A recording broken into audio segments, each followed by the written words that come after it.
just wanna walk with you, Lord. Walk with you and talk with you every day. All right, Shabbat Shalom. Today's date is October 14th. So we want to thank everybody in YouTube land who will be listening to this message eventually. Thank you for taking the time to join in. So today we're going to talk about perseverance through the current times.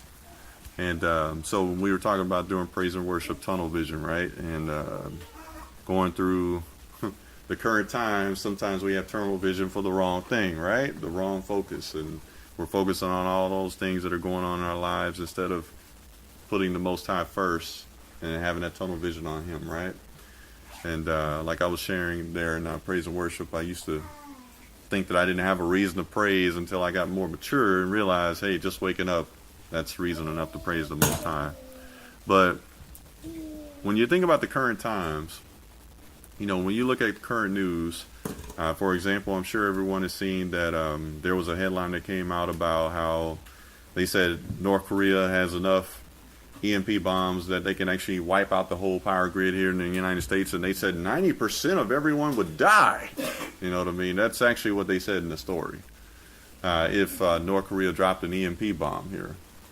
And I was looking at that, I was like, wow, you know, because, you know, they've been talking about North Korea for a while now. Matter of fact, really years, but as of lately, it's became more hot. You know, it's become more of a hotbed. And then, you know, North Korea is shooting bombs and missiles and stuff over Japan, testing them, as they say. And supposedly they have a weapon that can actually reach all the way up to the west coast of the United States now, and all these things. And they said, well, North Korea's, we once believed their arsenal was not enough to be able to carry on these kind of attacks, but now we now believe that they can wipe out the whole United States and all this kind of stuff. And so when you think about that, I mean, it shouldn't be nothing new for us all, because we know accordingly that Christ said that wars, rumors of wars, would all be times of the tribulation that we'll be going through. And of course, you know, if you're up on your Bible study, we know that tribulation started back there around 70 AD. We're just still going through the tribulation right now. But I want to revisit a couple things that he said there. So let's go to Matthew chapter 24. And we're going to spend a little time in the Apocrypha today as well. So most of our time we're going to spend in it today. But Matthew chapter 24, you know, of course, we went over this chapter before. The disciples, they started asking Christ about the signs that the temple will be destroyed, the signs of the end of the world, the signs of the tribulation, all those type of things. And he goes into them, right? But I'm going to start at verse 4. Verse 4 says, And the Messiah answered and said unto them, Take heed that no man deceive you, for many shall come in my name, saying, I am the Christ, and shall deceive many. And ye shall hear of wars and rumors of wars. See that ye be not troubled, for all these things must come to pass, but the end is not yet. For nation shall rise against nation, kingdom against kingdom, and there shall be famines and pestilences and earthquakes in diverse places. All these are the beginning of sorrows.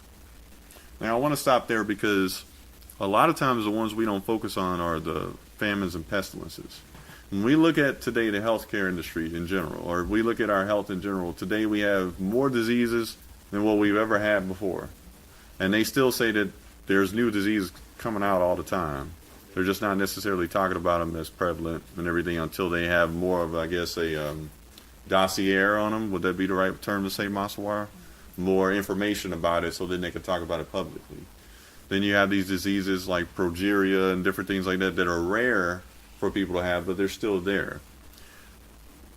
Pestilence, earthquakes in diverse places. Of course, we're seeing earthquakes. You know, we know, for example, I know when I was living in Irving, you know, with all the fracking going on, you could feel even at work multiple times. We were in the building and you could just feel it shake. You know, the famines. We think about it in South America, Africa, India, different places. There's famines all over the world. There's a seat right there. There's famines all over the world going on. And right now I believe they say that it's about almost half the world is actually starving. It's really tough when you think about it. But the Messiah said these things were the beginning of sorrows. So Let's continue on in verse 9. Then shall they deliver you up to be afflicted, and shall kill you, and ye shall be hated of all nations for my name's sake. And then shall many be offended, and shall betray one another, and shall hate one another. And many false prophets shall rise, and shall deceive many. So we know nowadays there's no shortage of teachers, right? Everybody is teaching the Bible now, right? Everybody. And it's pretty amazing because all you got to do is open up YouTube and there's somebody else preaching, you know. I wanted to say a disclaimer. I never wanted to do this. I just started doing it because the Most High put the unction on me to do it. But if he let me, I would actually step down right now. But, you know. But he's not going to let me and everything, and I'm just being honest. Because the thing is, it's not an easy job. It's really not. And I don't know, I heard a pastor, a Christian pastor say one time, I don't know how anybody would choose to do this. Because if you're really in it for the real reasons, because you want to do righteously, and you really want to get the word out, you're going to have many challenges. But the thing is that, too, on the other side of it, right, who do you listen to? Because he said many false prophets will come about, right? And they shall deceive many. You know, I take that very seriously because I'm constantly trying to make sure I don't deceive anybody. That's why I'm quick to say if I said something wrong, hey, I apologize. You know what? I should go back and look at that further and investigate that. And then I'll come back and say, hey, you know what? I made a mistake. I said this there, everything. I'm sorry, everybody. I made a mistake. This is actually what it really says. But we don't have many men, and I should say women, like that too today. We really don't. Most people want to be right. They want to have people looking towards them. They want to actually, what's the Bible says, they want to heap men unto themselves. So essentially they want to be recognized by people and they want to be put on a pedestal. But of course, people that are really in this thing for real, they're not trying to put themselves out there. Matter of fact, they don't want to be put out there. They rather stay in the background, right, Sis Merlene? They rather nobody know. But this is what the Messiah was saying. And just like verse 12, and because iniquity shall abound, the love of many shall wax cold. But he that shall endure unto the end, the same shall be saved. That's the whole point I want to draw to. Because we got all these things going on. We're going to continue to see rumors of earthquakes. We're going to continue to hear about earthquakes happening. We're going to continue to hear about wars happening. But the thing is that the message throughout the Bible is we need to persevere through these times. And also, the times are still yet probably going to get worse. Because we haven't even, mentioned when the mark of the beast comes. When that comes, all the properties we have, the jobs we think we have, the vehicles we think we have, all that stuff is out of the window at that point. Because guess what? With no mark, you can't participate in society. So at that point, everything we have is basically over. It's time to hitchhike on Bill and Bob, and or that was another word they would say for your feet, but your feet or a bicycle or whatever it may be. At that time, it's over.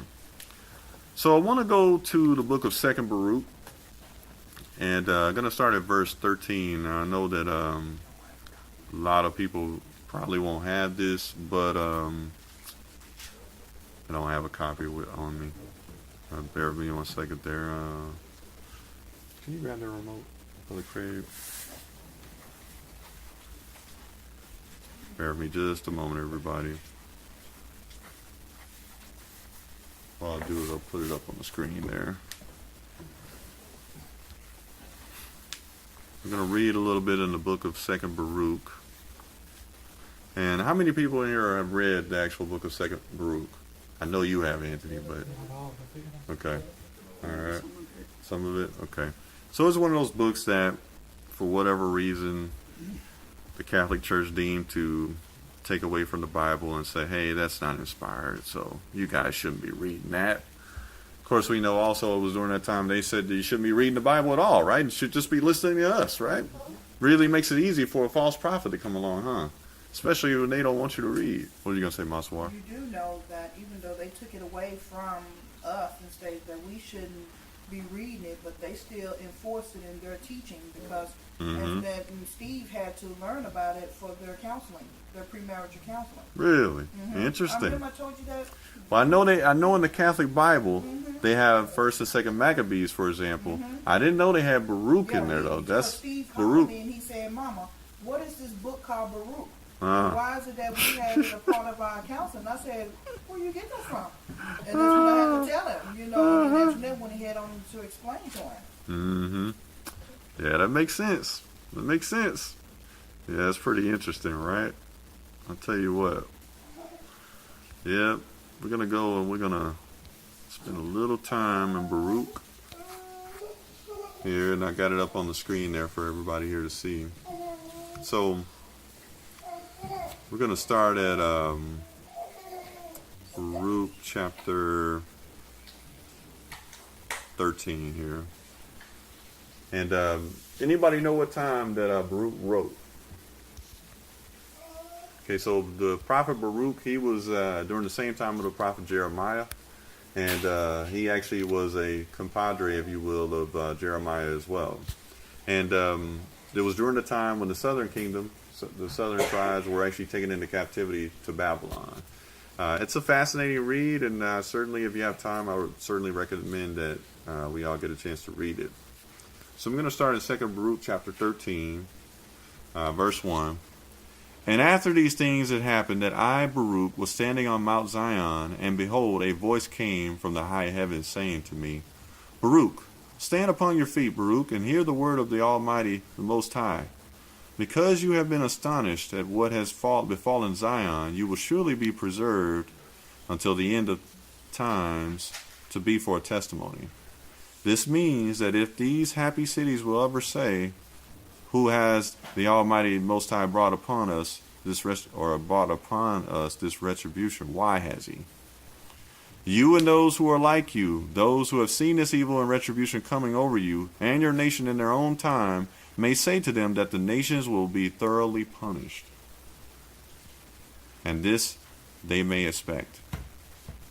And when they say in that time, when, you will say to them, you who have drunk the clarified wine, now drink its dregs, for the judgment of the Most High is impartial.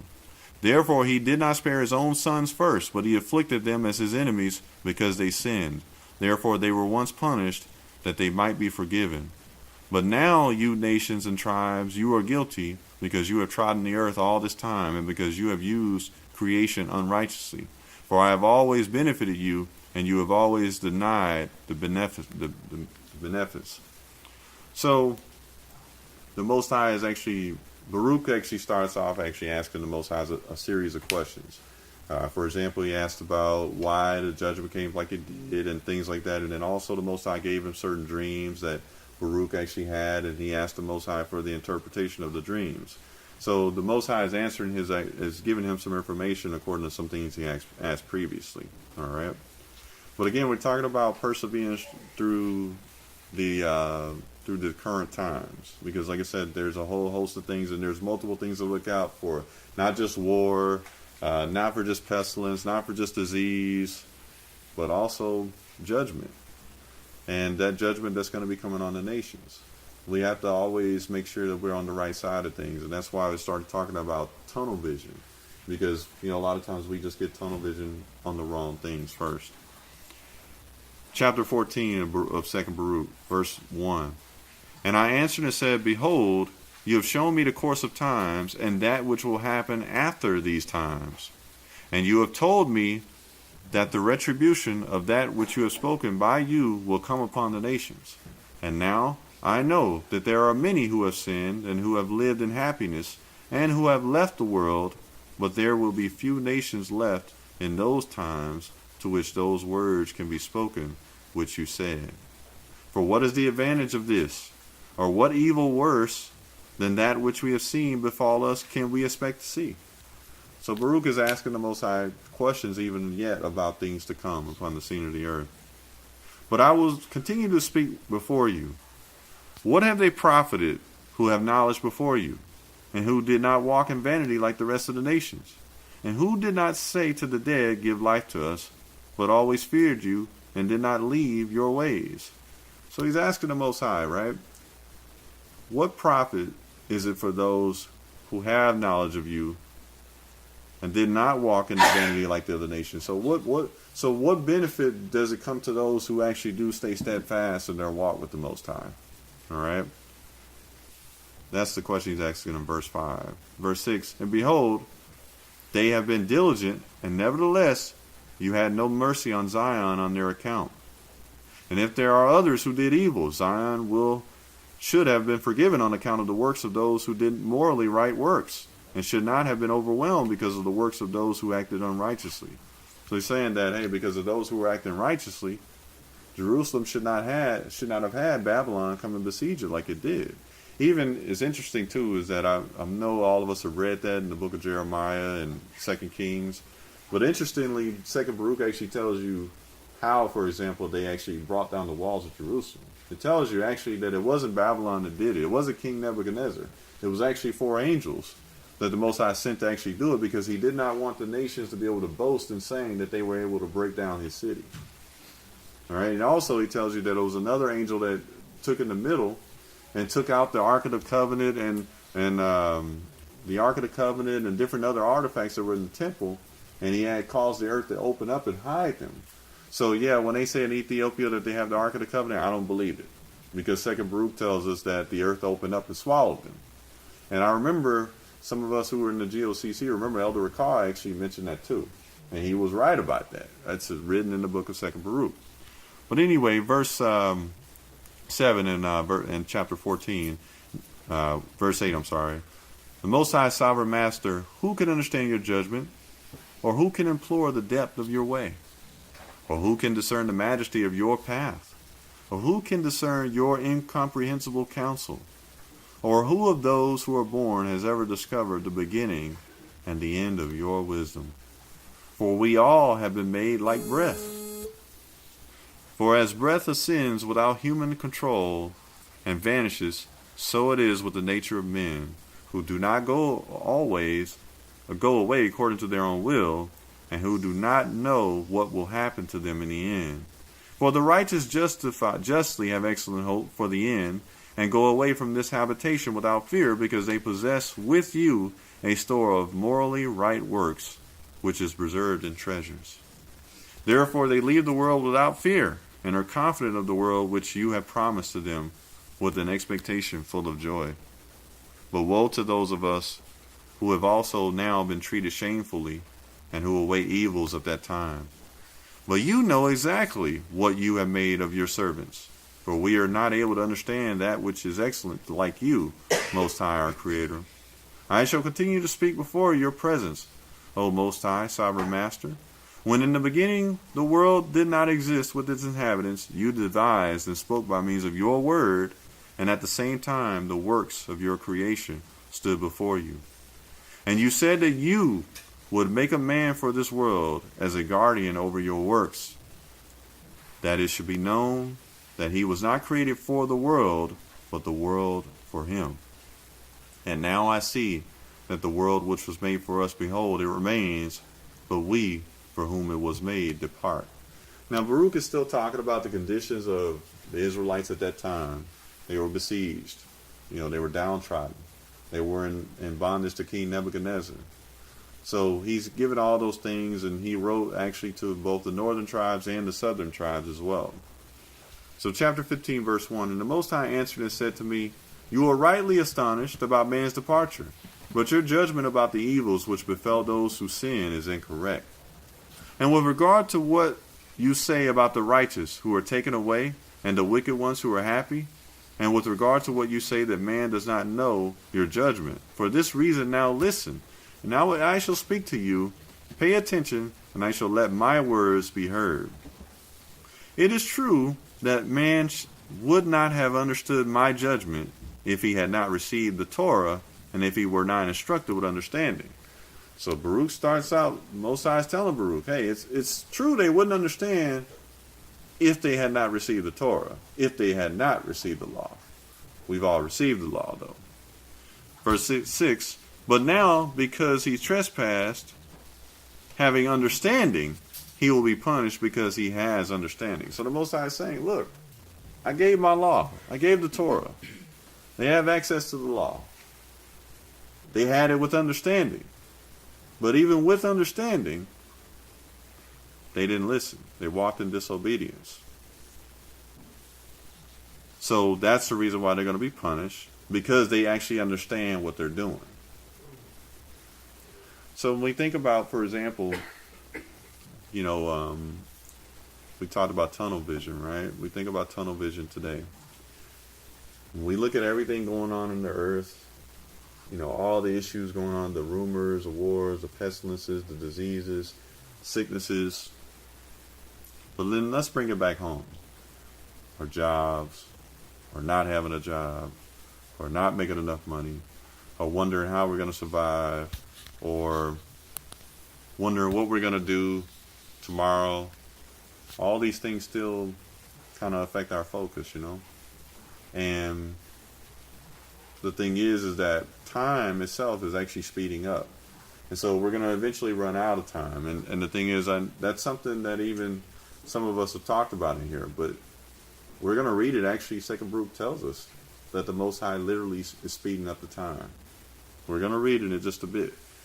And the thing is, because he's actually speeding up the time, is more so that we ought to think about actually having tunnel vision more focused on him, so that he can be the center of our focus, and so everything else that we're in need of or that we have want of, he can simply add to it.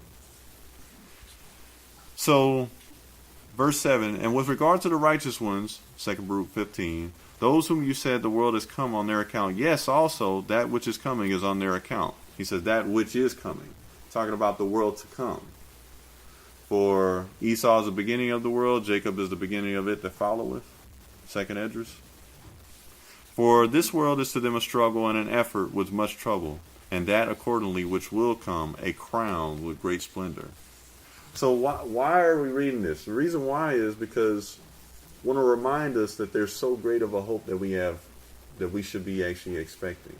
The Bible says that eye have not seen, ear has not heard, mind has not even thought about the things that the Most High has prepared for those who love him. So why do we get so focused in on everything here when there's something so much greater than here that we have to look forward to? There really is. But the thing that actually makes it harder is because this is what's real to us, right? This is what we see, hear, see, taste, touch, feel. And because this is what our five senses experience, this is the thing that's actually more real to us right now. But he says the things that are seen are evidence of the things unseen. So it's really about, we have to do, as we was talking about with Craig, a redirection of our tunnel vision. Tunnel vision is a great thing if it's actually directed in the right place. Focus. Chapter 16, verse 1. And I answered and said, O Most High, Sovereign Master, behold, the present years are few and evil. And who can inherit that which is unmeasurable in this short time? So Baruch again is asking a series of questions. And that's all over the book of 2nd Baruch. He's asking questions throughout the book. And the Most High is graciously giving him answers. Chapter 17, verse 1. And the Most High answered and said to me, with the Most High, no account is taken of much time and a few years. So, as he said it before, a day is as 1,000 years to the Most High, or he doesn't take account to days and times and years. He just is. And he operates outside of space and time and all that stuff, right? He's bigger than that. Mm-hmm. For what did it profit Adam that he lived 930 years and transgressed that which he had commanded, which he was commanded? So the Most High asked Baruch a question. Y'all ever notice whenever we ask questions, he always asks us questions back, right? Verse 3, therefore the multitude of time that he lived did not profit him, but it brought death and cut off the years of those who were born from him. Or what did it harm Moses, that he lived only 120 years, and because he subjected himself to him, the Most High who created him, he brought the Torah to the descendants of Jacob, and he lighted a lamp to the generation of Israel. So he's saying, when you examine Adam, Adam lived 930 years, but what profit did it bring to Adam? Because through Adam's sin, death came on everybody. But he said Moses only lived 120 years, but look how much profit he gained in 120 years. He was able to bring the Torah. He was able to bring understanding to us. He brought us a light. It illuminated us. Chapter 18. And I answered and said, he who lighted took from the light, and there are few who imitated him. Talking about Moses. But many whom he illuminated took from the darkness of Adam and did not rejoice in the light of the lamp. So you may say, well, okay, brother, it seems like though we're going on different points. Actually, it all fits together, because if we have tunnel vision for the wrong things, we will eventually go astray when it comes to our walk with the Most High. We will. Because, that thing that whatever it is that we spend the most time on, if you ever notice, we become obsessive about it. I know I can say that about myself, I'm going to tell you. When I get on something, and my son is just like me, I get on a kick about something, I become obsessed about it, and that's all I think about for a while, for weeks at a time. And, Virtue is the same way. I tell him, I used to get upset with him about it, but I say, you know what, son, I can't even get mad at you because you're just like your daddy. What can I say? That's me. But the thing is, those things, when we get like that, they get us off focus. And when we get off focus, we'll step out of line in our walk with the Most High. Chapter 19, verse 1. And he answered and said to me, therefore he appointed a covenant for them. At that time it said, behold, I appoint for you life and death. And he called heaven and earth as a witness against him. For he knew that his time was short, talking about Moses, but that heaven and earth will stay forever. They, however, sinned and trespassed after his death, after the death of Moses, of course, although they knew that they had the Torah to reprove them, and that light in which nothing could err, apart from the spirits which witnessed, and me. And I judge everything that exists, the Most High says. Just went right out. Interesting. Yeah. Yeah. Verse 4, I'm sorry. You, however, should not think about this in your heart, and you should not be afflicted because of the things which have been. For now, the end of times is at stake, whether it be property, happiness, or shame, and not its beginning.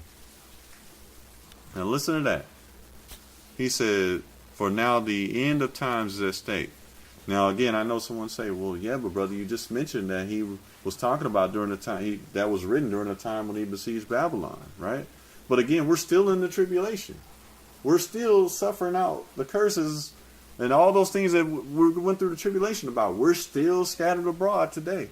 We're still under the neck of our masters. We still are. And we're at that point where the scripture says that in Jeremiah, that we will worship the Most High in the nations where we've been led captive. That's that point we're at now. But we're still in tribulation. Verse 6, for when a man is happy in his youth and is treated badly in his old age, he forgets all happiness he possessed. So let's think about what he said, right? It means you have a happy life. First 20, 30 years, and then, or let's say first 50 years, then something happens and financially you're strapped, and then the rest of your life you end up living out the rest of your days struggling. You're not going to really think a whole lot about the main focus of your life at that point is going to be the struggles, right? The good times are all gone, right?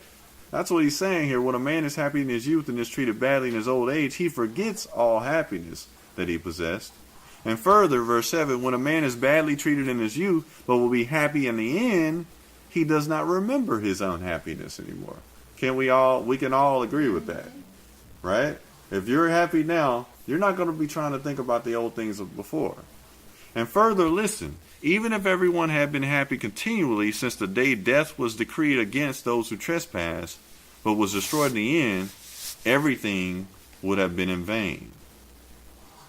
So he's saying that when you think about everything that happened, death has came and things like that, but yet if we had been happy after that, we wouldn't even think about that. All the stuff that happened before that made us unhappy would be in vain. It would be without any use to us, right? Because we're happy. Chapter 20. Therefore, behold, the days will come, and the times will hasten, more than the former, and the periods will hasten more than those which are gone, and the years will pass more quickly than the present ones. Now I gotta stop right there, because I think I even specifically remember a conversation you and I had about that, Masawar. But multiple ones of us have actually thought about that. Has not everyone in here noticed that time is passing by quicker? It really is, isn't it? And the thing is that you look at the hands on the clock, they seem the same. 2017 still seemed like it just began to me. And we're almost over with 2017. So imagine, like, I'll tell you, like, I read that recently, and I was like, wow, because we've talked about that. But I had never read the book of Second Baruch all the way through. I had read some of it here and there, and so I was amazed when I saw that, because it shows that the Most High really is speeding up time. Now, that's something we got to ask ourselves. If he's speeding up time, that means we need to be on the ball too, because time is not going as slow as it was before, and by definition, if it's speeded up, that means we're not having as much time, because it's passing by quicker. I remember when I was a kid in elementary school, and I remember when we would get out of school during the summer months.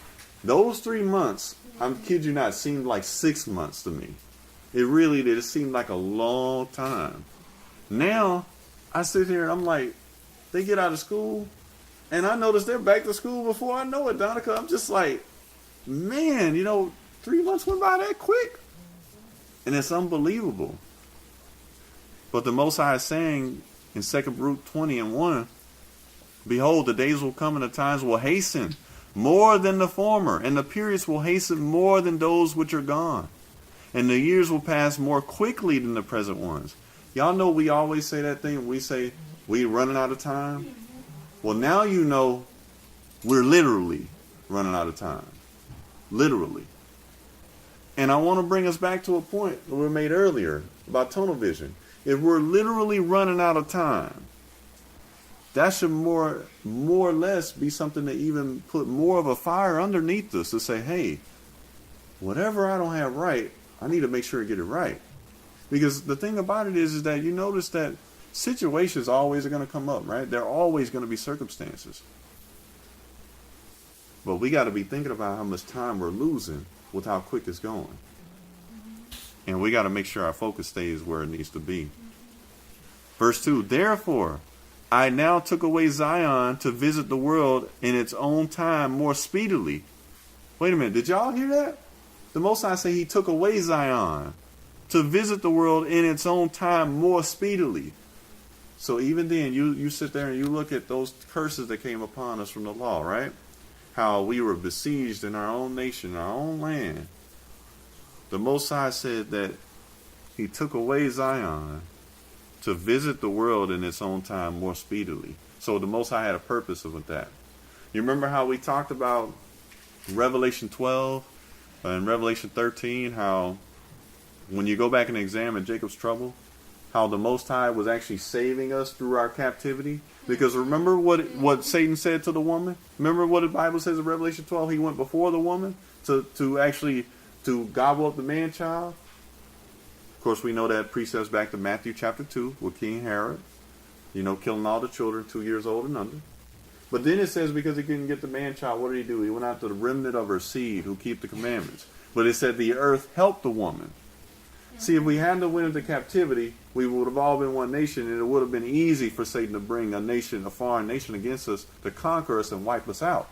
Because that's what his plan was, to wipe us out. He couldn't get the man-child, but he said he was going to wipe us, coming to go into captivity to save us.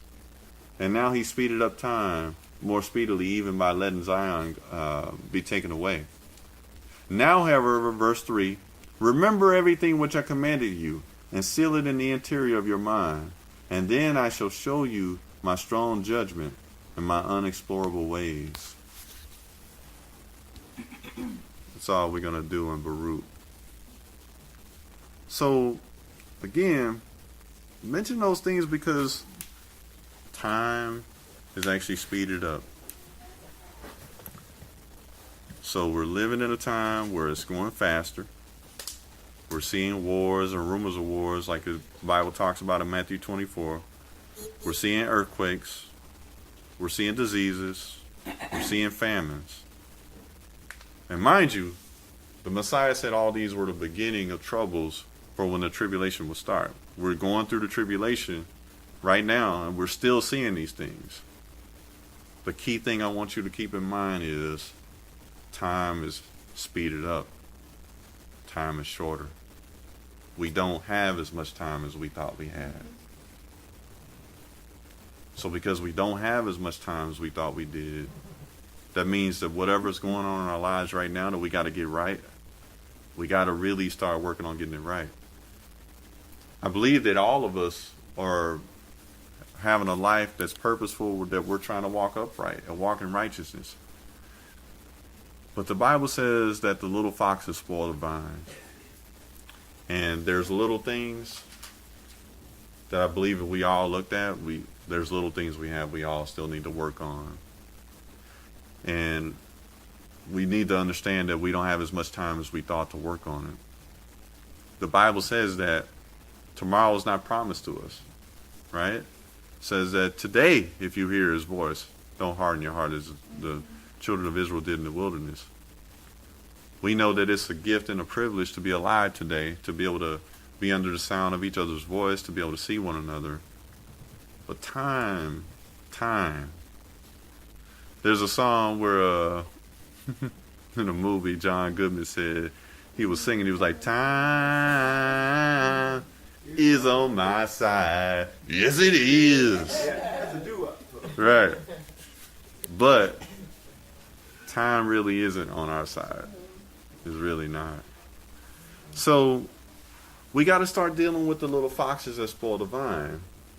Again, we're all in here, trying to walk in righteousness. I certainly believe that.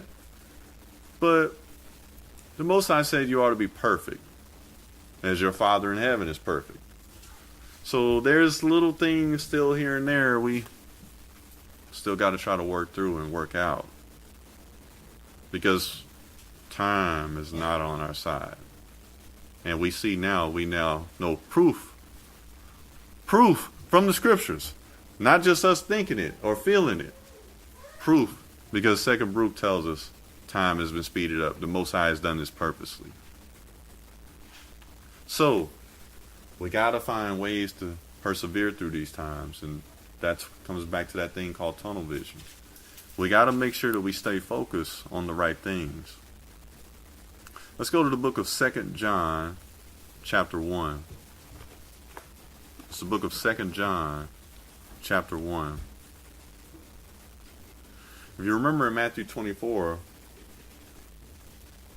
he said also that false prophets were going to come, false teachers. And this is one of those things that I always myself are trying to guard against. None of us are perfect. Nobody knows everything.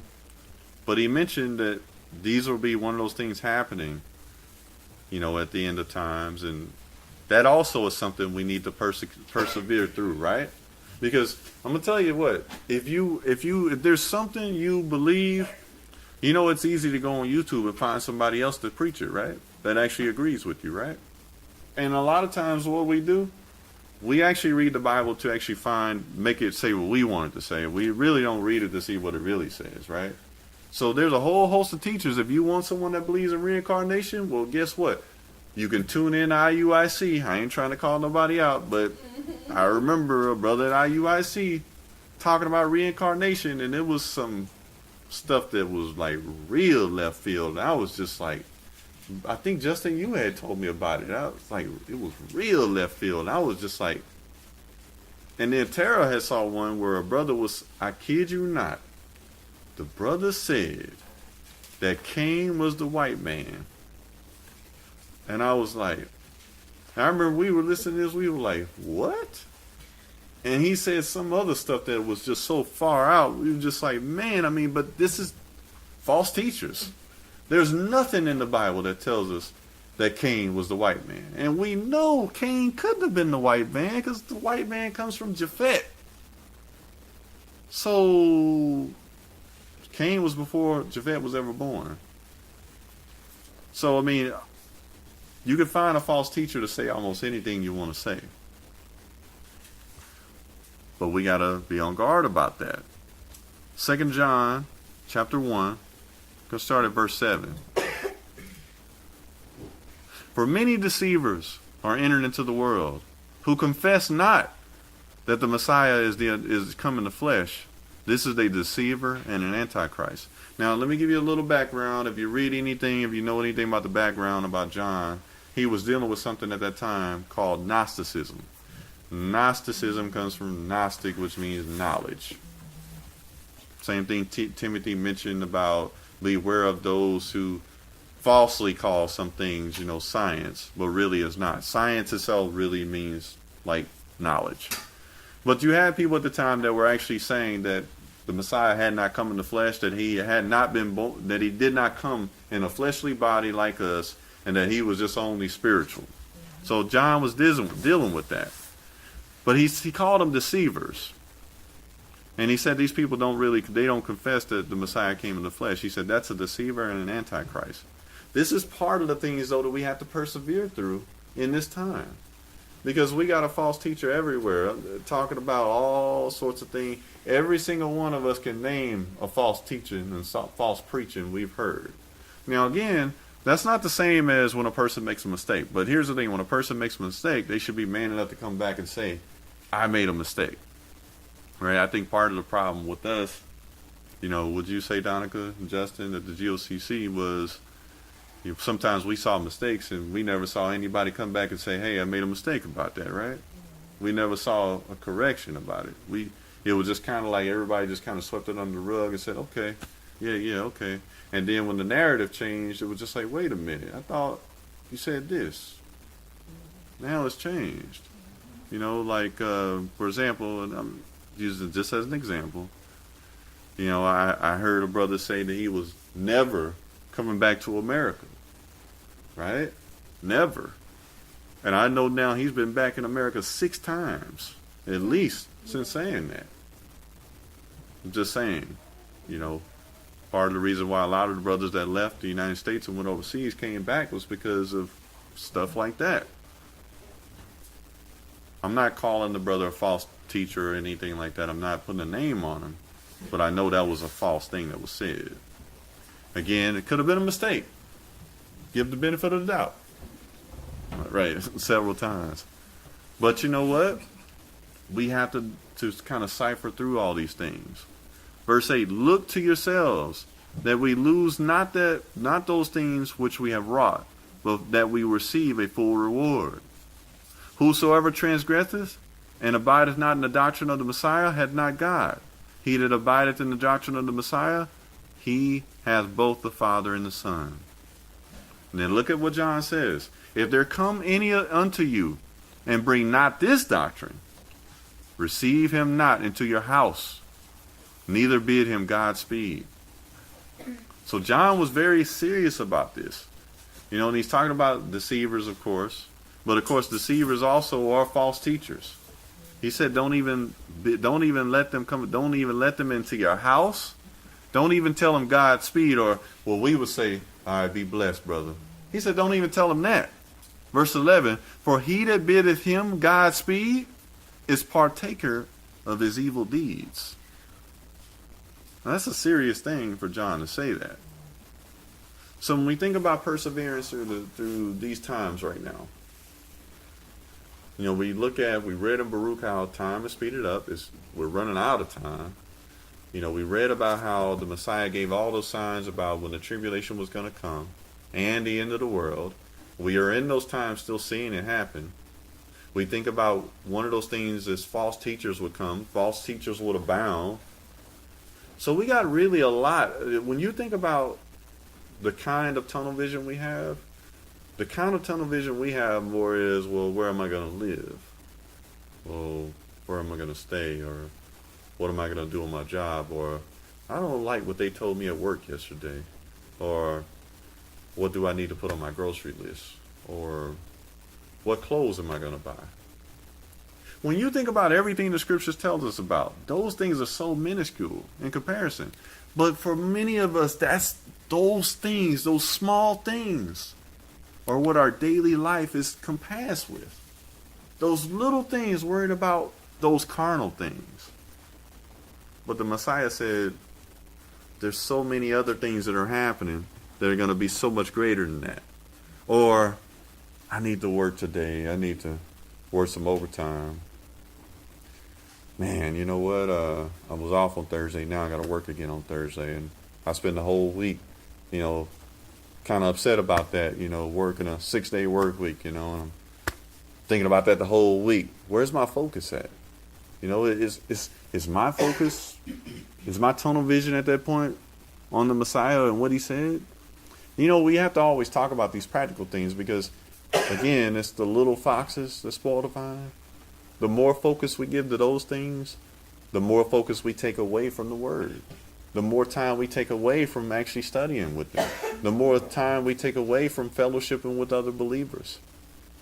And I did say fellowshipping with other believers. Because the thing is that all sorts of things, these same things are what stop us from fellowshipping.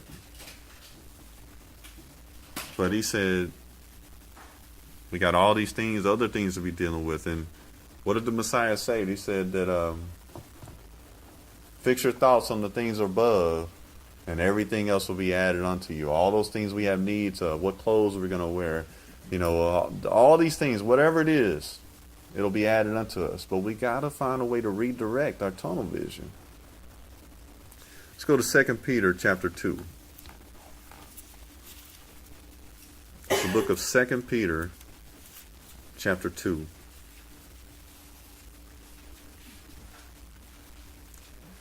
We're getting more admonition from Peter. Verse 1. But there were false prophets also among the people, even as there shall be false teachers among you, who privately shall bring in damnable heresies, even denying the Lord that bought them, and bring upon themselves swift destruction. So let's talk about that for a second. We think about the things going on in the world, the tribulations we're going through, right? Those are the things more of our focus should be on, right? The fact that he said we were going to go through these things. But also the fact that he said, take comfort, I've overcome the world. In the world you shall have many tribulations, but take thought, I've conquered the world. And the false teachers. He said the false teachers will be among us. Among us. Now, when you think about it, I'm really serious. If you're tunnel vision about everything, the regular carnal stuff going on in your life, it's going to be harder for you to identify a false teacher. Because you're not going to have the word in you enough and have it deep inside of you to be able to discern. So you got to be still focusing on the word, and you got to still be studying it, because the thing is, otherwise somebody could come and they could say any kind of thing, right? And we just fall for it, right? And again, I'll use myself as an example, right? And me and Donica, because Donica got that look on her face, and I can tell she thinking back, to me, and stuff, But I mean, how many things, sister, you think we heard that we just believed it because it was said, right?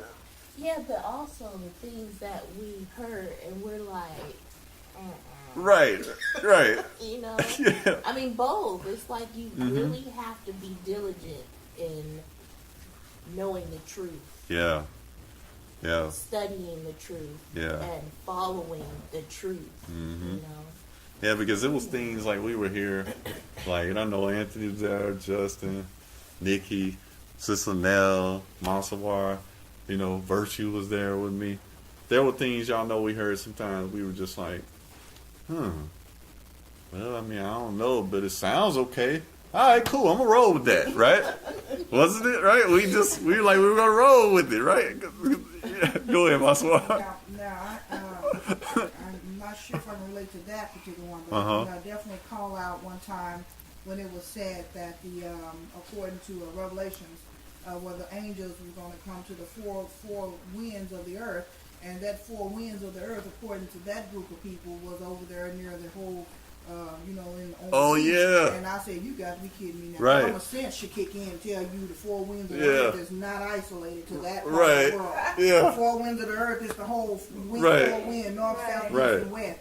Not just in that one particular corner. That's the reason why. That was the reason why they used the theory that you should flee. So That's that you can right. already be over there. So when the angels come back, I say, y'all full of crap now. Right. Because I know better than that. And when I called him on it, then he ain't like that. Uh-huh. I ain't call no name. Right, I right. just seen. Right. But you know what, you're right though, right? See, I'm gonna tell you, there was some things I heard. I was like, I don't know that, but it sounds good, Anthony? Right? There's plenty of stuff sounded good, and there was stuff I was just like, I don't know about that. Let me see here. I don't know about that. And I remember, for example, when I used to. Okay, so it used to be implied, but it wasn't necessarily said like this. But it was kind of like implied that like all Esau was your enemy and things like that. And by the way, I'm gonna tell y'all, like I have been researching that thing even more so, and I believe we were duped. I believe that the Esau is still where Esau has always been, and I believe that it's some of our brethren, the Arabs. That's another story. But my point is this, though. It was almost implied at times that all of Esau, especially when we believe Esau was a white man, was all evil. It was implied, even though it wasn't stated. Right? Right? Tell the truth, right? It was implied. And I remember thinking, well, I know plenty of good white people, though. You know, I remember thinking that. I'm like, I know some good white people, though. I know some white people that will give me the shirt off their back, you know, and stuff like that. I don't. It kind of reminded me of that whole thing when they said the white man's a devil, you know, in some circles, right? But like I said, it was implied, but it wasn't stated like that. Right. But y'all know how implication can be, right? You can, if you want somebody really to think something real hard enough, you keep implying it over and over, and because we're like sponges, what do? We just kind of soak it up, right? Right. And then we regurgitate. That's right. Like Justice said, we regurgitated, right? So Peter told us false prophets. John told us false teachers. So if you think about something for a moment, we really don't have time to do tunnel vision on the wrong things. Because think about something. We got the stuff going on in the world with the economy, right? They keep telling us, like right now, the stock market is at record highs, right? And they keep telling us it could crash any time and just bring the whole country to its knees. And if the stock market crashes, that means what? A lot of people lose employment, correct? So let's just think about this for a second. You got all these signs of the economy, right, that are possibly can go down any moment. You got all these signs of war. You got all these signs of earthquakes. You got all these things with pestilences and diseases. And then on top of it, you got to deal with people that actually say they love the Messiah and who are really not your brother or your sister. So you got all this to deal with. But our focus is, well, I got to work today. I don't know what I'm going to do about the job there tomorrow. We're focusing on the wrong things. That's what I'm saying. Our tunnel vision is really at the wrong place. Because if we don't get it back focused on this, we're not going to be able to see when someone pulls That's how they keep you away right. from them. Exactly. That's how they keep you away. You know what I mean? We essentially, when we stay like that, we isolate ourselves even. Because focus is just wrong. And Peter said in again, chapter 2, verse 1, there were false prophets also among the people. Let's think about that for a second. We read in the book of 2 Kings last week, right?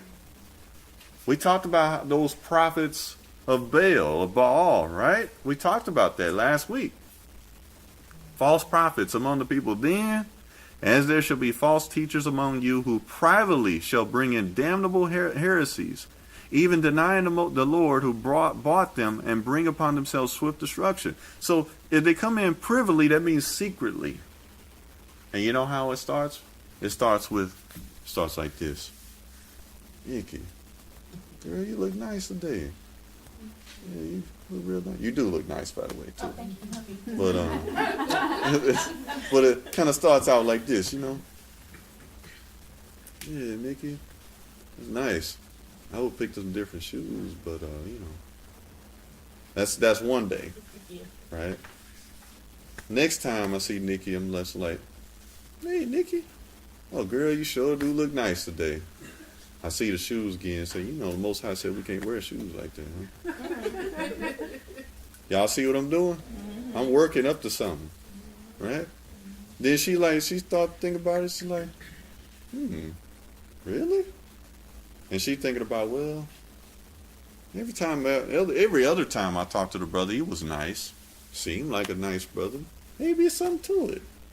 So then, third time Nikki comes, you know, she thinks before she's getting dressed, and she's thinking, and she's like, well, I won't wear these shoes, you know, because I don't want to offend my brother, right? So she comes and said, Nikki, girl, you sure do look nice. You know, you might not want to wear those colors, though. And Nikki starts like, well, what's wrong with my colors? Well, you know, the Most High said that we should have on fringes, and our fringes should be blue with borders and everything, and yours is purple. But brother, I ain't got on fringes. I just got on colors. Yeah, I know, but see, what the Most High really was saying, it was not that we shouldn't be wearing these colors at all. Y'all see what just happened there? I done took some scripture and twisted it all up. Now I got Nikki not wearing shoes. I got her not wearing blue no more. I mean, you know, and that's the way it starts, right? So what did I do? I privily, secretly, and see, because Nikki ain't focus on the word like she should be, she fall prey to it. You know, I'm just giving an example, Nikki, that's all. Right? She fall prey to it. So eventually, Nikki come the next time, she ain't wearing blue no more, which actually, let me actually state a correction too. It actually states blue, but that's a translation. The word there is actually purple. I'm just saying, for all those in YouTube land, if you didn't know that, go research the word, the Hebrew word behind it. It's actually purple. It's not blue. I know right now I'm going to make a lot of Hebrews mad to hear this now. But they can go and listen to research it. It's actually purple. But now... Purple's the royal color, Yeah. Mm-hmm. But now Nikki comes and she ain't wearing purple. She ain't wearing shoes. And now she got a guilty conscience about something that is not according to accurate knowledge. I've just become a false teacher. But see, you know what the problem was? Nikki was worried about the job. Nikki spent all her time worrying all that month about the job and what her boss was going to say to her. And she was worried about how she was going to pay her cell phone bill. She was worried about, you know, what am I going to do? My rent payment is coming up and I don't really have it all there. She was tunnel vision on all those things. Another example. Uh-huh. Another example similar to what you're saying, and it actually happened, is when they kind of slid it in there and implied that we were dirty if we were on our cycles and came into and so they had to change that. That's right. Half of us didn't come. That's right. Right. No, because we was all lined up. That's right. For the same cycle. That's right. But I was also talking to Brother Lena about, well, I don't understand that because Christ made us clean. Christ's blood made us clean. Exactly. And our bodies are a temple. So we're supposed to be worshiping constantly in our bodies and not just the place that we're gathering. You know? So it just doesn't make sense. You know, and that's when they started, we're looking that up. Somebody else mentioned that. And I was like, okay. Can I make a disclaimer? And a few other things. Justin, excuse me, I'm sorry. Justin, did not you and I have that conversation? Justin, please tell her what I said before they ever said anything. Tell them what I told you. Yeah. Did I not explain that from the scriptures and break it down that they were wrong? And Justin was like, that's crazy because CJ just said the same thing. I'm like, see? That's what I'm saying. They went to Jubilees. They twisted about how Adam, it was 40, it was like, it was a week before Adam came from, it was 2 weeks before he came, when he was created. If you go back in the book of Jubilees, chapter 3, it was 2 weeks before after he was created, that he went into the actual, it was 2 weeks or something like that before he went into the Paradise of Delights, the Garden of Eden. That precepts back to the law when it says if a woman has a son, she should be unclean as 30 days. And then Eve, it was twice the amount of days in Jubilees before she came into the Garden of Eden, which is why it goes back to the law and says that if a woman has a daughter, she should be 80 days. It was 40 days for a man-child, 80 days for a woman. They got that from Jubilees, but they totally twisted it. And me and Justin had a conversation about that for 30 minutes, again, privately. Now, I'm not saying that it wasn't a mistake made. You know, I try to give everyone the benefit of the doubt, especially someone we call a brother. But also, as the scriptures say, there are some people that we call brothers and sisters we really should not call brothers and sisters. But yeah, that was put out there, right? So privily, they came and taught us something we would like, because we weren't sharp in the word for ourselves. And why weren't we sharp? Because we didn't have enough time. Because we didn't have time to be tunnel vision about it. Go ahead, Donica. There were a few conversations I had with the young sisters that come to me asking me about a few things, and one of the things was head wraps. And I was like, I love my head wraps. But if you read down further, it says because her hair is her glory. Yes. Yeah. Yeah. So I was like, don't read too much into what they're saying to that. Yeah. You know, don't, you got to follow what the word says. And when Don't you bring follow that it. up to the deacons, they would just A lot of things I didn't bring up to them because I knew, I mean, me and the girls would talk amongst ourselves, and I'll be like, well, look at what the scripture says, but hey, Right. But it also speaks about how we shouldn't shave our heads as if we were men. That's right. But you don't continue to read that, then you don't know no better. So you're saying, oh, I gotta have my head wrap on. No, Right. You can have it on because you just enjoy having it on. yeah, Right. exactly. And it's like we were shunned Yeah. at one point. And we didn't have a head wrap on. Yeah. I remember coming to your house one time, and I was shunned because I didn't have my head wrap on. You was shunned? I sure was. Not by you. Okay, I was And gonna say, I never did that. Believe me, I checked them. Believe me. I know you did. But it's like, honey, Yeah. I can put on whatever I want to put on. I cannot put it on if I don't want to put it on. I'm not going to go to hell because I don't have my head wrapped. I have a lot of hair under here. I'm covered still. Yes. I have my covering is my Savior. Yes. I'm a Christ. Exactly. And Spiritually. you see what I'm saying? Right, That's right. my covering. Right. I'm not married, so I have to now go to the spiritual Right. covering. It ain't got nothing to do with that thing I got on my head. Right. So Let's it's talk about like- position. Exactly. Right. That's exactly what it was. It was about position. But in the ignorance of a lot of our people, we don't know that because we don't like to read stuff. That's right. Or, like Justin said, we like to just regurgitate. And I like to point out something too that I mean I've said this to CJ before, and I've said this to a lot of us in here, and I even said this to the elders. We are creatures of habit. Yes. And in the Christian church, what did we do? We blindly followed the pastor. Yes. We just listened to what Pastor Man got up there and said. Yeah. We regurgitated what the pastor said. We didn't read for ourselves. And then we start watching these YouTube videos, and we wake up like, oh snap, the pastor's been lying. Yeah. Let's go blindly follow this pastor instead. Yeah. Right. And then we go, and creatures of habit, Yeah. and then we fall into the same habit, and then we go and listen to what they say, and we regurgitate what they say, and like for example, a Bible verse that the Christians love to go to when we talk about pork is when the blanket came down, Right. right? And, this. But what did the Christians do? They stopped. Yeah. Now, if you read through to the end of the chapter, Right. you know, the vision is revealed in Right. the meaning. Yeah.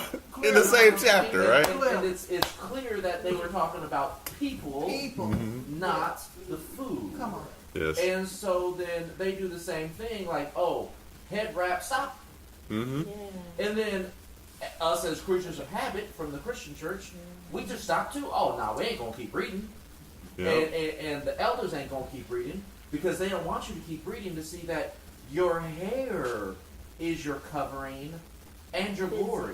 Yes. And the, You know, and then, you know, the women that are married, your Right. husbands, your, you know, Yeah. the ones that aren't Christ. And, the but man. I just point out the fact Yeah. that we are creatures of habit. Yes. And all these people who migrated from the Christian church to GOCC kept their habits of following what the man says blindly That's right. and then regurgitating without any type of digging deeper. Yes. Stopping at the A clause. Right. Yeah. And you know what? I mean, this it's like you said, Justin. I mean, we're creatures of habit, and I had a conversation with Tara earlier this week, and I told her, you know, I said it's really tough because the Most High designed us to be like sponges. You know, that's the way He designed us. We soak up what's around us, and you know what I mean. So it's really tough when you know someone's saying something. It's easy to just take it and just believe it. That's the easy thing to do. And I told Tara, I said, but the thing I'm constantly trying to do is actually keep it in my mind, okay, I'll take what they're saying, but let me make sure that I research it, especially if I don't know it for myself. You know, because the thing is that they could be wrong. And they may not have any ill intentions. They just could just make a mistake and be wrong. But you know, we got those that do really privately come among us and give us damnable heresies. Mm-hmm. Go ahead, sis. I address this one because it was very strong and outstanding. Mm-hmm. Is that for a woman was never able, was supposed to be able to speak Mm-hmm. in the assembly. Uh-huh. Mm-hmm. And Mm-hmm. were you there I when was he there asked the because he did question? not like it because I spoke. Well, listen, And I had to tell him, I don't have a husband and you all are my leaders, supposedly, and I know the order. Mm-hmm. Yeah, but yeah, he did. He actually, that was an issue. Like you Yeah. said, that we were supposed to be quiet. Uh-huh. Yes, if you have your husband, you are supposed to ask questions of your Mhm. husband because he's supposed to be that leader. Right. That Yeah. person you go to. I don't have one of those. Mm-hmm. So I should be able to come to you, Right. the leader. Uh-huh. And if you cannot help me, then Right. I'll move on. Right. So y'all remember that day? I remember. Yep. Yep. What about the wives? What about the wives I women in answered the Bible? something. I Uh-huh. answered something once in the assembly, Oh, yeah, and it was I like remember time that. stop. Everything just went quiet. Yeah. Cricket started. Yeah. And then everybody turned and looked, and I thought, what? I was sitting in the back row. Wow. Right. Yeah. What she did now, she's Right. Well, you know. I'll never forget that time they just flat ignored her when they asked us a question and we were waiting out, so she had an answer. Right. Like this And they just kept looking, They right. kept looking all over her, and I'm like, oh. Right, because I think Brother Lee was raised his hand, and then they called on him. Right. Well, actually, what he did, Oh, I yeah, he said the got sister tired. got her I hands up. tired Right. holding my Yeah. hand up, and he took it and held it up. Right. And so I was No. suspended like this. Right. Yeah. Well, see. So finally, when they saw him holding my hand, like the sister has an answer, okay. Oh my goodness. And then he went ahead and reluctantly said, yes, Mm-hmm. okay. And when I gave the answer, he just went immediately on to something else. Yeah. That's right, because you can't have something where you ask questions Yeah. and then you don't expect the woman to raise her hand. Plus, when you do a background study on why Paul said that, it actually had to do with things that were going on in the city of Corinth at that time. See, that's the part they never tell you, you know. And the thing is so Paul was addressing what was going on in the city of Corinth. That's why he made that statement. It wasn't saying that a woman could never speak. Right. But I know lots of preachers, and I'm telling you, bruh, if they can put a comment on there, I expect to get some bad comments on this. But it's okay. It's all in it, right? But it invites conversation. But right, you know, and so when you think about that, without someone actually going back and investigating things for themselves, right, because of not having tunnel vision in the right place, this will get us off kilter, and this will actually have us believing things. Like I said, I got Nikki over there believing now she can't wear purple. Gotta believe she can't even wear the shoes no more. Now I done caused her to misapply another scripture where she's saying, well, okay, well, Paul did say that all things are lawful, but not all things expedient. So now I got her taking another scripture, taking it out of context and everything, applying to that. When I was just giving her a false teaching anyway. But that's how it starts. Verse 2, 2 Peter 2. And many shall follow their pernicious ways, by reason of whom the way of truth shall be evil spoken of. And through covetousness shall they with feigned words make merchandise of you. Do we all know what that means, make merchandise of you? It means they will use you. That's right. Whose judgment now of a long time lingereth not, and their damnation slumbereth not. So we have a lot to really look at, you know, when it comes to these things, you know, about what's going on in our lives. And we have to make sure that we really start examining our focus because, again, time is running out short. Let's go to 1 John 4. It's 1 John chapter 4.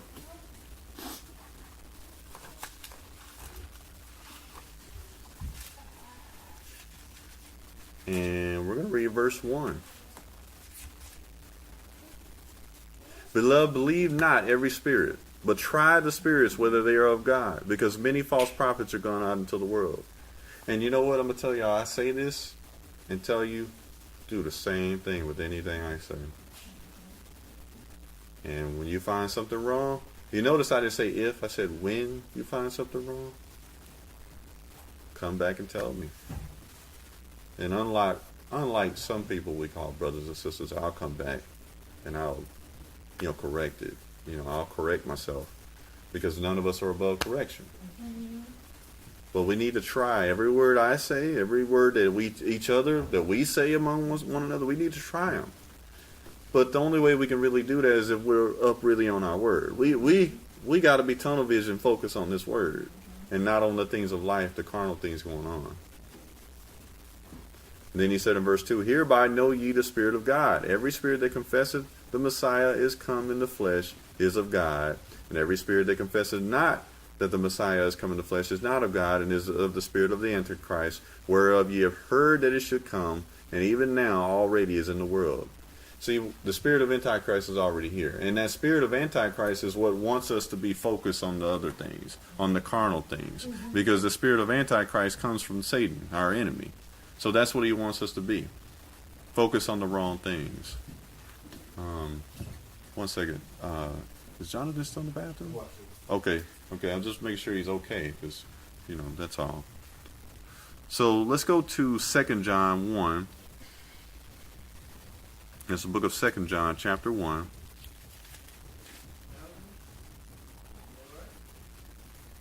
And we're going to read verse 6. Because at the end of the day, it all comes back to this. And this is the love that we walk after his commandments. Whose commandments? The Most High's. This is the commandment, that as ye have heard from the beginning, ye shall walk in it. So, what's the gist for today? What's the summary? Time is short. We saw in 2 Baruch, chapter 20, that the Most High said out of his own mouth that he speeded up time. So because time is short, it means we're running out of time. We don't have as much time as we thought we had before to get it right. Not only that, we know the Bible says that tomorrow is not promised to us. You know, the truth is, and we don't like to hear this, today could be one of us last day. It really could. And when we think about that for a moment, ask yourself, if today is your last day, where will you be spending eternity at? Because I'm telling you, if you can't say for sure, hey, I'm going to be with the Most High, yeah, He's going to resurrect me, and I'm going to be in righteousness in the kingdom. If you can't say that for sure, you got something to work on. And even if you can say that for sure, you still got some other things to work on, because the little foxes spoil the vines. Because we have the rumors of wars going on. We have pestilence. We got disease. We have health issues going on. They're poisoning the food, trying to make us sick on purpose. We have earthquakes going on. We have rumors of wars. But we got false preachers and false teachers also. And we have false brothers and sisters coming among us. We really don't have time to be focused on what's going on at the job so much. And it's not saying that we can't give those things some attention. But the problem where we went wrong is we've been so focused on those things that we haven't had any focus at all for the scriptures. We haven't had any time or focus on the things of the Most High. We haven't been giving the time to it that it deserves. Time is short. So we need to make up our minds and start putting some things in order, because we all got little foxes, little vines. We got to get out of there. We have to get them right. Go ahead, Nikki. I was just going to say, that all falls back to the scripture to seek ye first. That's right. Because everything, if you do that, then everything is added to you. That's right. Everything else, the job, the boss, everything. Because why? If you got a bad boss, the scriptures give you the tools on how to deal with a bad boss. Even the scriptures tell you that even sometimes there's cases where you should allow yourself to be done wrong for the sake of the kingdom. The scriptures do tell us how to deal with everything. Right. But if we're not spending time in them, we're not going to be prepared. And then we're going to find ourselves on the losing end of it, because we're going to run out of time. So I'm going to say, let's take a look in the mirror today and make sure we don't run out of time. Go ahead, Maswar. Y'all raise your hands. Yeah, all of us as sons. I'm going to be a little long-winded. Go ahead. I got notes. Okay, well, mine is short. Okay. I just wanted to share in my near-death experience, is that's what they call it. Okay. Is that when I was told I had to come back and I was getting ready to be escorted back, then the Messiah said to me, "Tell my people I'm coming." It was just like that. Yes. And so I had turned to come back with these beings that were escorting me, and it hit me, and I thought, he didn't finish saying what he needed to say. He meant he's coming soon. Right. And so when I turned around to say, "You meant you were coming soon, right?" And then he was not there anymore. You know, he was gone. And so when I came back, I thought, I think he meant he was coming soon, and it bugged me. So I went on the YouTube, and I saw people. I looked up other people that had, they had either very vivid visions, Yes. or they had near-death experiences, and these people were like more what do you call it, emotional than I am, and they would just be adamant about Jesus said he's coming. He's coming, and that means the time is short. And he's coming on his way back, right? And then I just kind of settled into it, and I thought, he did mean he's coming. Yes, and the ma'am. time is almost out. Right. Yeah. So I just said that to say, in keeping with everything that you said today is true. Yes, ma'am. The time is almost out. Yes, ma'am. You know, because I'll tell you what, it's one of those things it makes me think differently, knowing that he purposely even sped up time. Purposely. Wasn't it to protect his people? What? Yes. Uh-huh. Except those days be Shortened. that even That's right. the very elect That's would right. be able So see, that scripture precepts right back to second Baruch. Go ahead, Maswar. Okay, so I'm just going to slide back to Matthew 24:14. Yes, ma'am. And this gospel of the kingdom shall be preached in all the world for the witness unto all nations, and then the end shall come. So Yes. I was thinking about something you had said earlier. You said this could be taken away from you, then okay, you'll go ahead and give it up. But there are other people who actually probably feel the same way that you feel. They probably possess the real knowledge, such as yourself, and truth. And biblical truth, and can express it, but I want to know the theory here, your theory, as to why the end has not come yet, because we are easily accessible to everything. Yes. There's always somebody preaching about something, like you said. And some of the stuff is related to the gospel. Now, whether or not they put their own spin on it, but Yes. you can't say that the word has not gone forth to all the nations, because we have TV, we have internet, we have YouTube.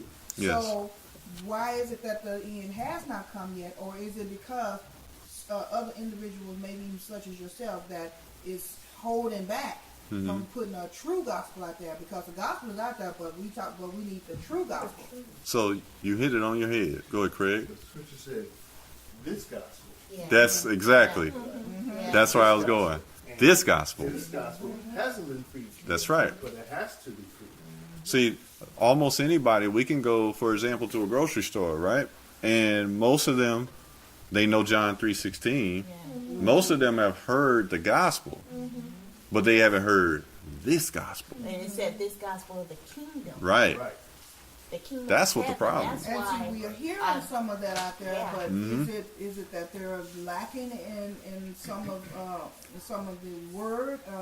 It's multiple gotta be things. something. Yeah. False teachers. Yeah. False teachers. Then you have teachers who are putting themselves up to be a teacher when it's not time for them to be a teacher. They may be sincere, but they're putting themselves out there to be a teacher when it's not time. See, that's why, if you all remember, I always said, I never, and I mean emphatically, put myself out here to do this. It had to come because the Most High said, okay, you're going to do it. But you got people out there putting themselves out there, wanting to be a teacher, and then they go out there, and what do they end up doing? Because it's not time for them to be a teacher, they mislead people. And so they teach heresies and things like that unknowingly.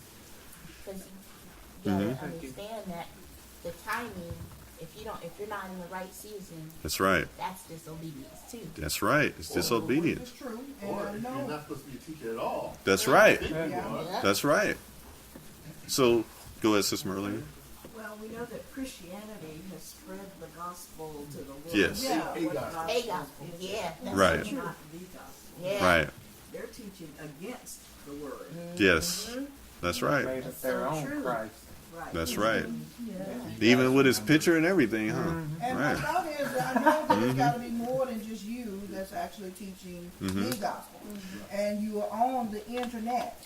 So that's why I'm saying I know it's got to be reaching across the nations, because there's more than just you out there doing that. We But- just don't know who they are. But you know what? The Bible also, though, too, when he talks about his people, he calls them his hidden ones. So, for example, if you ever notice that it's easy for us to go among people that are like, for example, it will be easy for us to go to Lake Worth, the Church of the Rock right now, and sit in there, and everybody in there is brother and sister. But we know everybody there in there really is not brother and sister. Everybody in there really are not worshiping the same Christ, right? One of the first things I always say going to a church like that is that all I have to do is put a picture up of Jesus being black. I'll clear a lot of the church right there, because I'm going to see right there the heart condition of a lot of people. And so that's the thing. It comes back to everything, these points everybody said. And see, the thing is, I know his people are out there. But the thing is, Now, this is a personal thing for me. And y'all know I don't like to talk about personal things, I believe. But I'm going to say this. I believe there's one great revival that's still coming for this earth. I believe there's one last great revival that's coming. And there was something that the Most High had shared with me in a dream, that he has his ones right now that he's preparing for that army, that remnant. We haven't seen the manifestation of the remnant yet. And see, the remnant is going to be very few. But some kind of way, these very few are going to be charged with preaching the gospel, this gospel that's talked about in the Bible, all around the four corners. Let's not forget about the two witnesses. Yes, that's right. So that's what it comes down to. Two things that the two of you just made me. I started to hear the scripture. Yes, ma'am. And you were saying how everything has presented itself already. And then so the part that Brother CJ just said is like the scripture where Christ told the disciples, he said, marvel not that I do these things, for these things shall you do, and even greater things, because I go unto my Father. So the dispensation of the greater things has not arrived yet. We haven't seen that yet. That's right. And I want to say that I believe that I'm one of the people that's part of that army that's supposed to be doing those greater things. Because I've had too many dreams where he showed me doing it. And so the thing is that this gospel, see, hasn't been preached all the way worldwide. And see, right now I feel like he's giving us a primer. And I'm telling you, that great revival, they thought it was a great revival in the 1800s, but was going to come. Because the thing is, I'm going to tell you, the Most High showed me being in a ministry where people were speaking to people being healed, and it was happening. He showed me this happening. And he showed me thousands of people coming to this place. All right? Because they knew that when they came there, they were going to get the word, they were going to get the truth, and they were going to see it. That's how come I'm one of those people. I don't like excuses no more. Because excuses are easy. You know, but the thing is that the work in it, whatever work it is harder. So I say, well, Father, tell me, what is it do I not realize yet? What is it that's holding me back personally from speaking to a leg and it growing back right now? See, that's something that's been something I've been asking. Show me where what I need to fix, so that I can get there. Because yes. So, The other, oh, good. the other scripture is, I think it's in Matthew, where Christ said that the harvest is plentiful, but the workers are few. I was thinking about that same Pray ye scripture. therefore that the Lord of the harvest send laborers. Right. See, So that's how we need to be in prayer for that happening. Right. Because see, that goes back even more so, Maswar, to your question. There's plenty of preachers. There's lots of preachers out there, right? We can all go up, and I'm gonna tell you right now, even in this little country town, right? Anthony can tell you way better than I can. There's plenty of churches here in this country town, down the street or whatever we can go to. Plenty of preachers. But not many men of God, men and women of God, though. Plenty of preachers, and even more, and even more, plenty of teachers, even, right? But not many preachers of the Most High or teachers of the Most High. Craig? I was going to add to what you're saying. There can be preachers and there can be teachers, but who is presenting the gospel so that we can learn? Yes, right. Because that's the key right now. Yes. Anybody can preach, anybody can teach, but what are we learning? That's right. That's right. Are we getting a feel-good story that just sounds good to our ears? I think we're getting bits and pieces. Go ahead, sister. It was something you were going to read too, right? I was going to read Joel 2, 28 through 32. It says, and it shall come to pass afterward that I will pour out my spirit upon all flesh. Afterward. that I shall pour out my spirit upon all flesh, and your sons and daughters shall prophesy, your old men shall dream dreams, young men shall see visions, and also upon the servants, upon the handmaidens in those days. And we know when they say in those days, that means the last days. Mm-hmm. In those days will I pour out my spirit, and I will show wonders in the heavens Yes. and in the earth, blood and fire and pillars of smoke. Then the sun shall be turned into darkness, and the moon into blood before that the great and terrible day of the Lord come.